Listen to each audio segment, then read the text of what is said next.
જે આની બેન એ તારી બેન અથર્વા. એમ કેમ હોય મમ્મી? આની બેન ઈ મારી બેન એમ કેમ? મેં ક્યારે એમ કીધું આની ઘરવાળી મારી ઘરવાળી? મેં ક્યારે એમ કીધું આના પપ્પા ઈ મારા પપ્પા? એમ થોડી હોય કે આની બેન ઈ મારી બેન. નાના ભાઈ મને યાદ છે તે એકવાર કીધું તું જ્યારે હું તારી બેનને જોતો હતો ને તે કીધું તું કે તારી બેન ઈ મારી બેન. ગોટિયા, આવા ખરાબ સમયમાં આવી સારી વાતો કરવાની આદત તારી ક્યારે જશે? કે એ બધું હવે તમે મૂકો.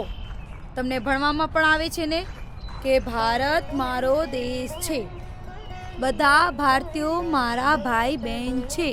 તો હવે અથર્વા બધી તારી બહેનો જ છે.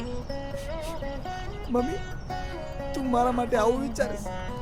મને જરાય તારા ઉપર આવી અપેક્ષા નથી. કોઈના છોકરા માટે તું આવું વિચારસ? તારો છોકરો આમ કરશે સાવ? તું મને કેસ બધે તારી બહેનો, તું મારી લગ્ન ક્યાં કરવા? તો હું ક્યાં રશિયાથી પરણવા જાઉં? એ ક્યાં આવ્યો? રશિયન ભાભી ભાઈ.